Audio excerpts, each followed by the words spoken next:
Students, good afternoon. So this serves as a continuation for our lesson on the birth of the Republic of the Philippines, the Treaty of Paris, on where Spain ceded its colonies like the Philippines to the United States of America, and of course the establishment of the Republic of the Philippines.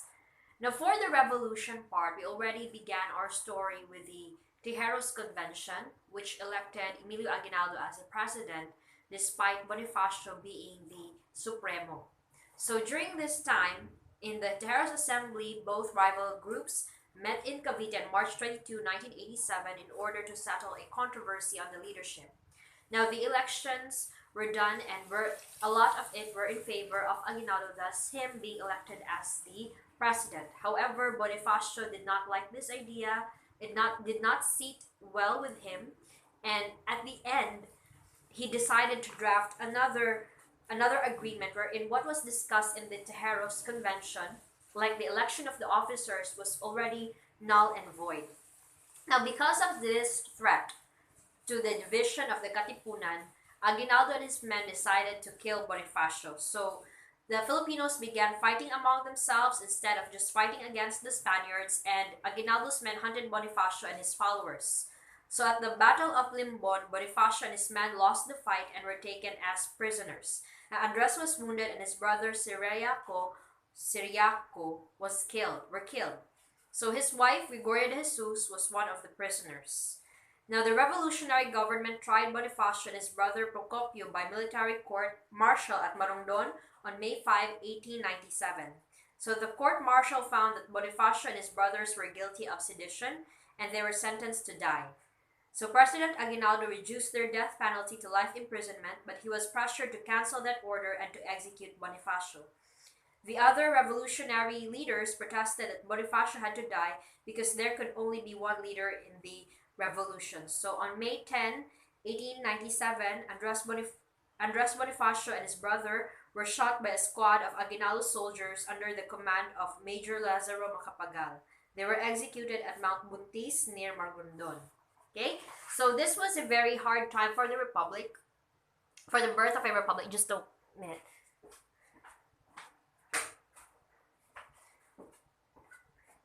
This marked a very trying time in the establishment of a republic, let alone in the leadership of the Katipunan, because there were already divisions made, the Magdalo and the Magdiwang. And of course, there's an implication that the division between the two leaders will also divide the cost. So some of the Katipuneros wanted the full-out revolution, but some were still eyeing reformation, just as what was established by the propagandists during the earlier times. Now, after the death of Bonifacio, the Biak na Bato Republic was established, and the revolution went from bad to worse for the Filipinos. So Aguinaldo lost one battle after another, and the new Spanish Governor-General Fernando Primo de Rivera brought reinforcements from Spain. So he had additional troops, and then Aguinaldo had to move his camp away from Cavite and into Biak na Bato in San Miguel, Bulacan. On November 1, 1897, the Filipino revolutionary leaders approved a constitution for a new government, and this became the Biak na Bato Republic. It lasted only a short time from November 1 to December 30, 1897.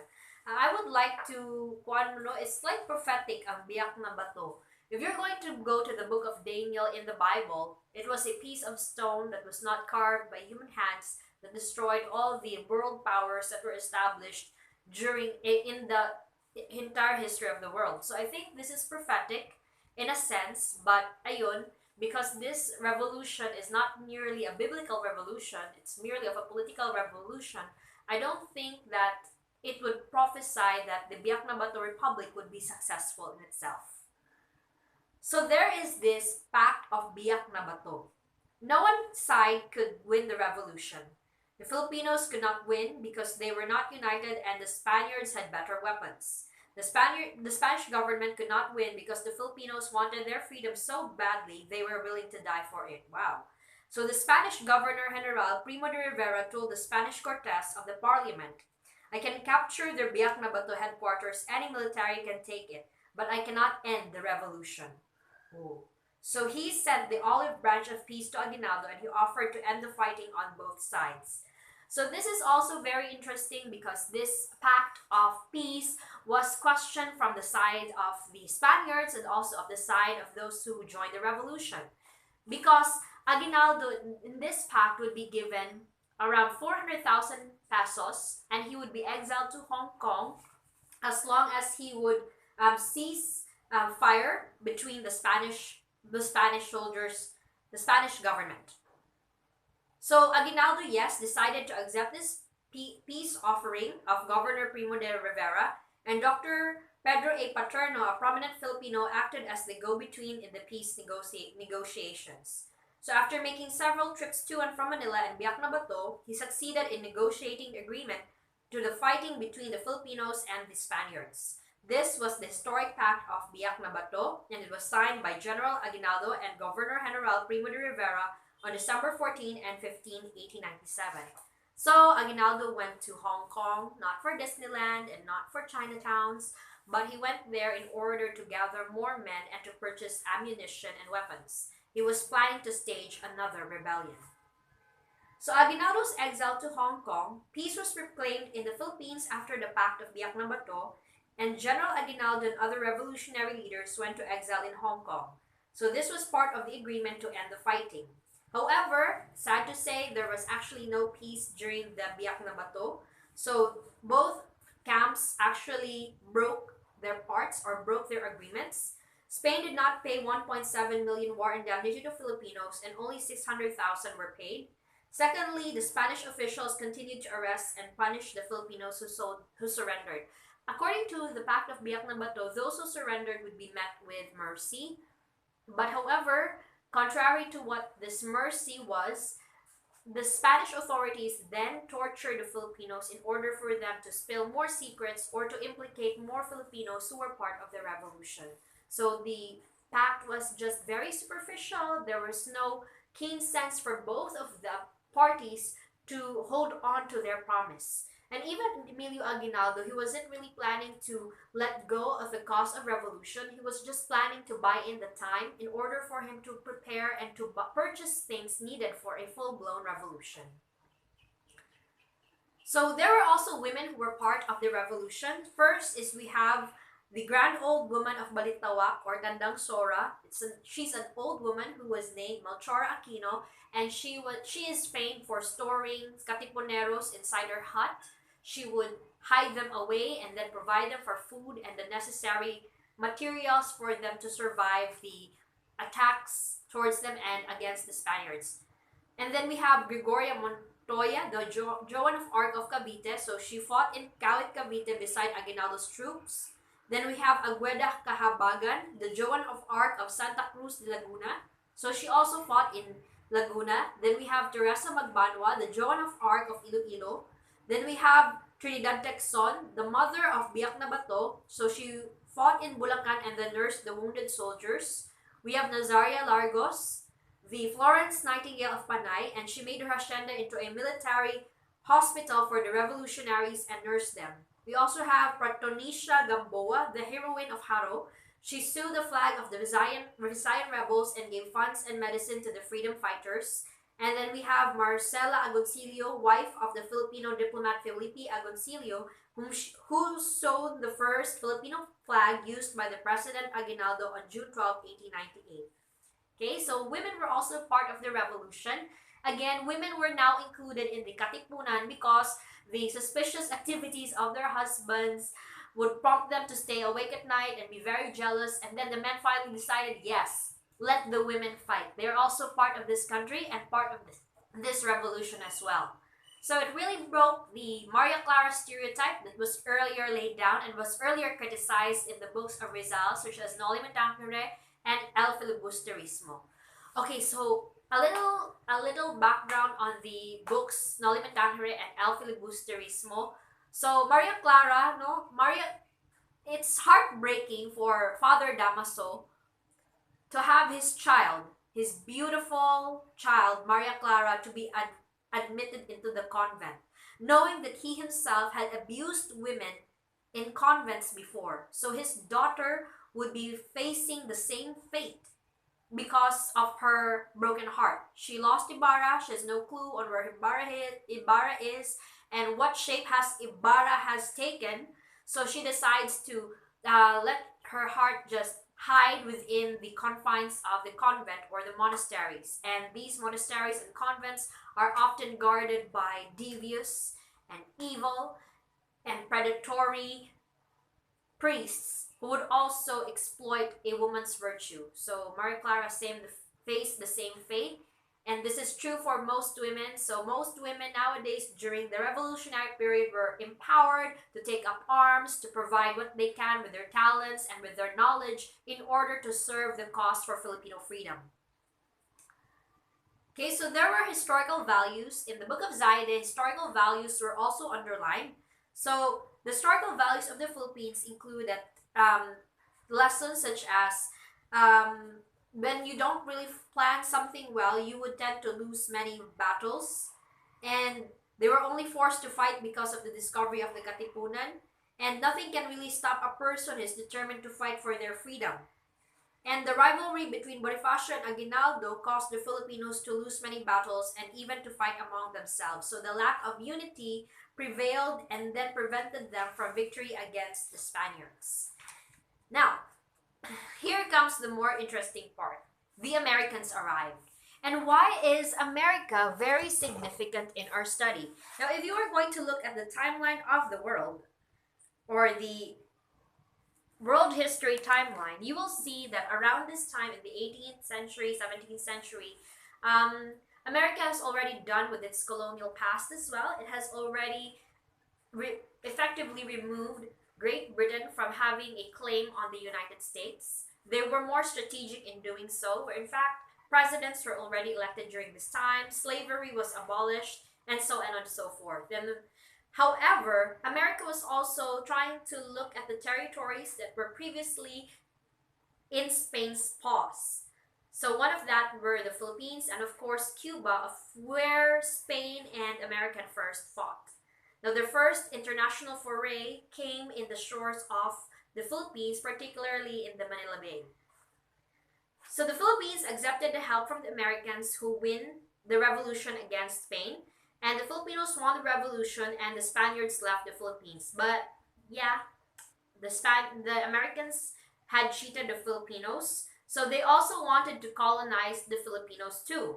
So the Americas took over from the Spaniards and made our country a colony of the United States. And this led to a new war between the Filipinos and between the Americans. So there are several reasons of why the Americans chose to come to our shores. First is the Spanish and American War. That's what we had mentioned. The two superpowers of the world powers, included Spain and America. So, war broke up between the United States and Spain on April 25, 1898. So, a few months earlier, on the night of February 15, 1898, the American warship Maine was blown up at the harbor of Havana, Cuba. It caused the death of 260 U.S. Navy forces and men, and the warship was in Cuba to help the Cubans in their revolution against Spain. The American people got angry with Spain. Remember the Maine became the war slogan of those who wanted America to fight against Spain. Then we also have new lands. The United States wanted new lands in Asia for their businessmen to develop the trade. The Philippines was close to China and Hawaii, where the United States had large business interests. It was still the age of colonialism, so any big power could grab a colony. After Spain lost its colonies, the United States got the Philippines, Guam, and Puerto Rico. So Germany bought the Marianas Island from Spain. Then American bases. The United States was looking for Asian naval bases and shipping ports. It needed these bases to refuel, repair, and supply its growing navy and commercial ships. Then you also have the policy of manifest destiny. The Americans believed it is their mission to civilize the Filipinos, to educate and train them for democracy and make them better Christians. So this was called the policy of manifest destiny. Its champion was U.S. President William McKinley, who decided to keep the Philippines as a colony of America.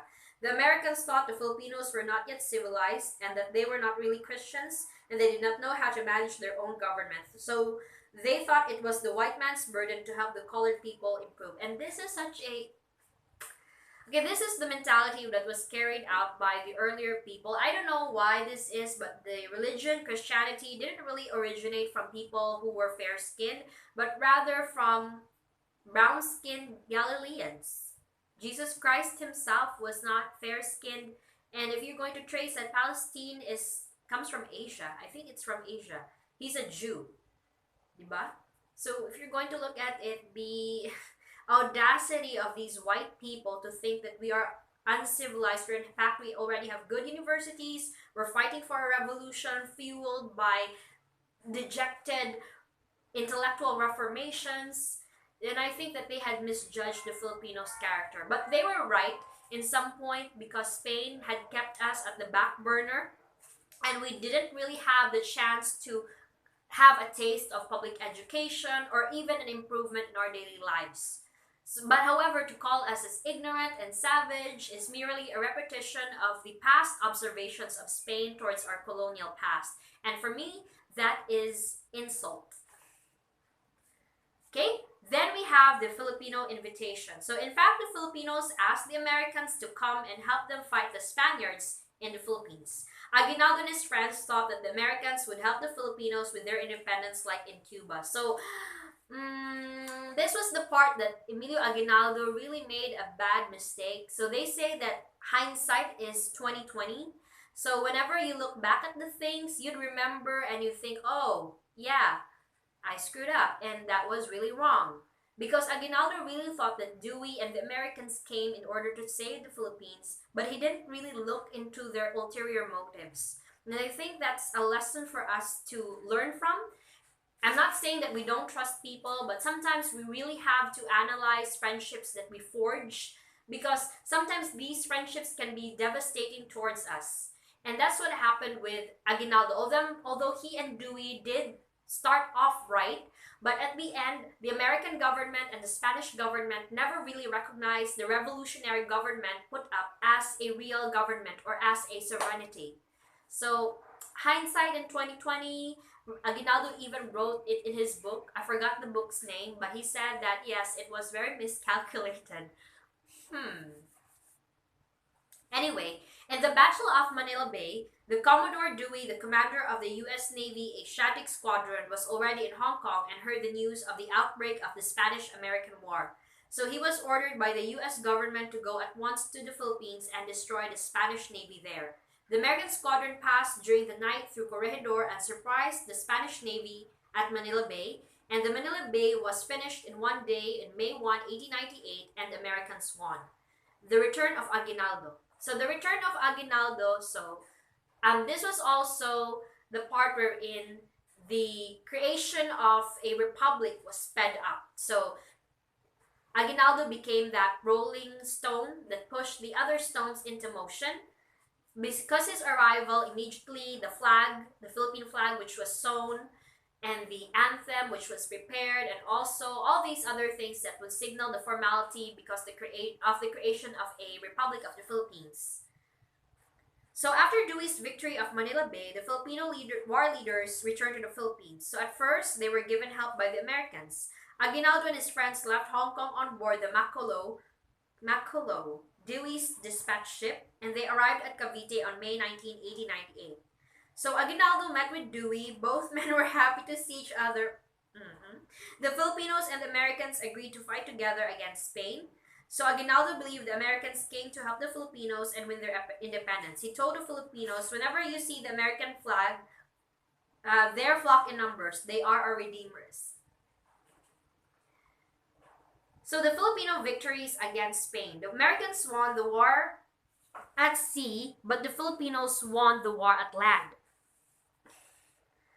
After Aguinaldo and his general returned, the Filipino patriots rushed to arms again. This time, they united behind Aguinaldo to win the revolution against Spain. In a short time, Aguinaldo was at the head of a large Filipino army, and they were all volunteers willing to fight and die for independence. The Filipinos beat the Spanish government troops in one battle after another at Cavite, Laguna, Tayabas, Batangas, Pampanga, and other provinces. And even the Filipino soldiers in the Spanish government deserted and joined Aguinaldo. By June 1898, Aguinaldo and the Filipinos had conquered the whole of Luzon except Manila. So this was the time that Aguinaldo created the dictatorial government. When you say dictatorial government, there's all of the powers, the executive, the legislative, and the judiciary are lodged in one person who is called as the dictator. And this is very necessary, knowing that our country was in a great political upheaval because we just made our way to succeed in a revolution. Therefore, we needed a lot of control. So for a short time, Aguinaldo headed this dictatorial government, and of course, the very important Declaration of Independence on June 12, 1898, was at Kawit, Cavite, in Aguinaldo's own home. So on the balcony of Aguinaldo's house, Rian Zares Bautista reads the Declaration of the Philippine Independence, which he had written. It was signed by the Filipino readers, and so close were the Philippine-American relations at this time that one American, Colonel L.M. Johnson of the Artillery, even signed the document. Aguinaldo proudly displayed for the first time the new national flag with the sun and the three stars. It was sewn in Hong Kong by Marcela Agoncillo, wife of diplomat Felipe Agoncillo. So the Philippine national anthem was played for the first time also. And up to this day, this gives me a lot of goosebumps. If you are a history nerd or if you like Filipino history, one of my friends doesn't like Filipino history because of the successive wars that the Filipinos had to fend off. But for me, it's just like watching a drama come true, come alive. And we have such a very colorful history. And I'm just proud to be Filipino.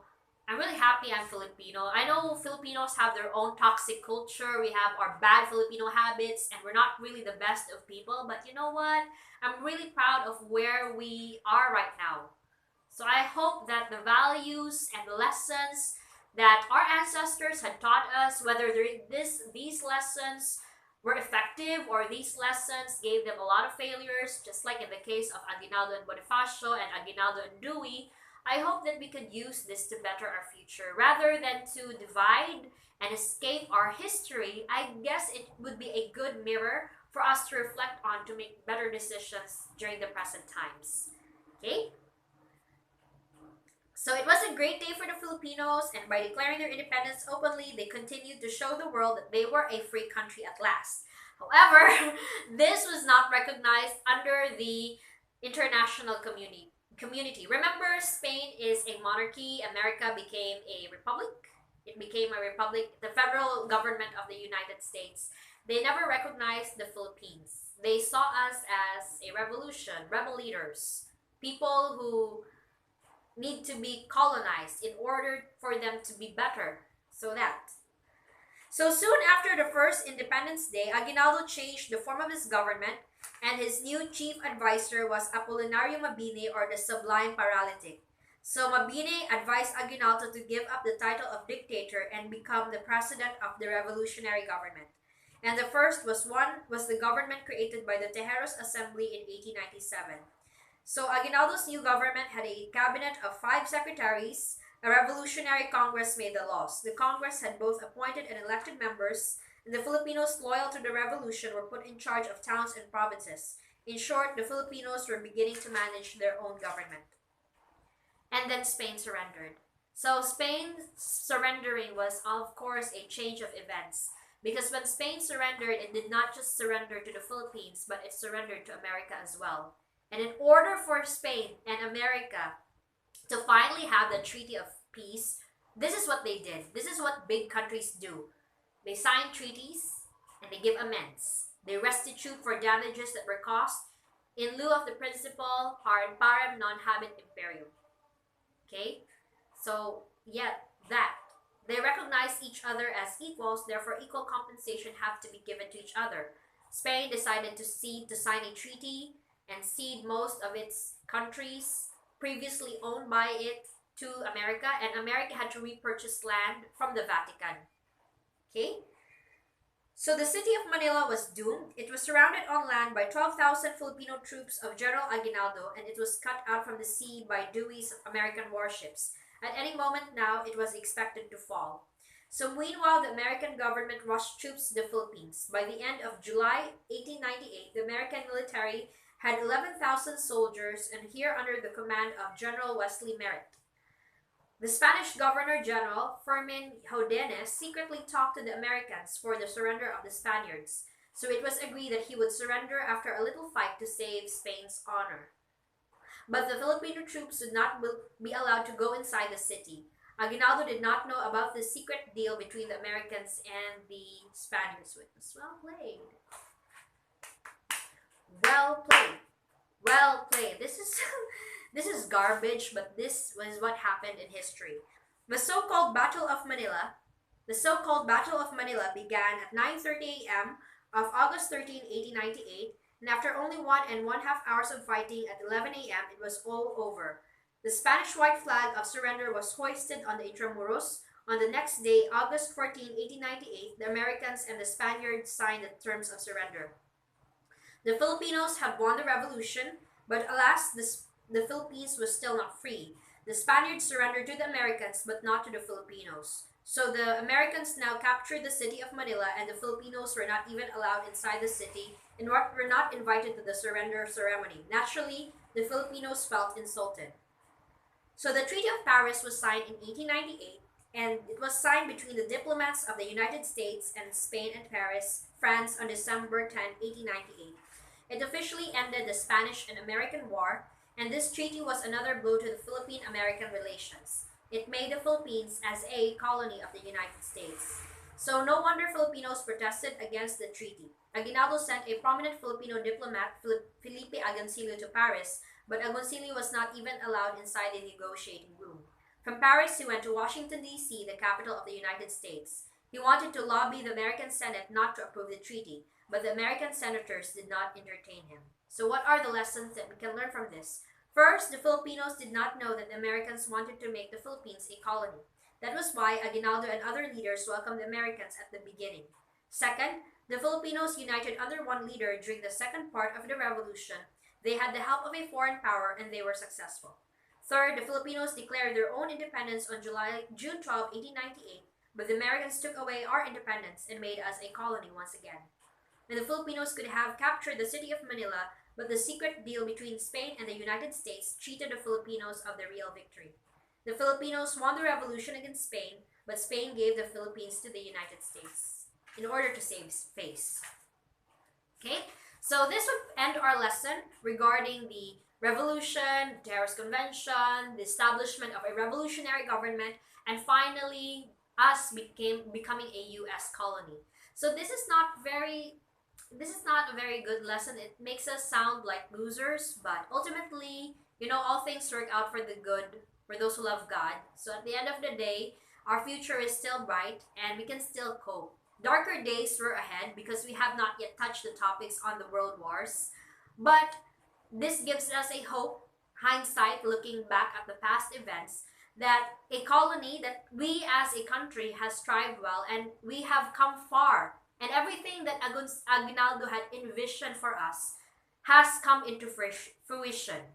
So I guess it will be best for us to defend our sovereignty as much as we can, exercise our rights, and really love our country, and exercise, not just exercise, and just use avenues that would further the causes of our national heroes. I guess it's time for us to stop dividing our country and rather outlive the ideals that our national heroes had died for. So I guess that would be the end of this first part of this lesson. So tune in for the next lessons. And of course, read in advance any book, any history book that's available or articles online in order to supplement what we had discussed. So thank you very much for watching, and goodbye.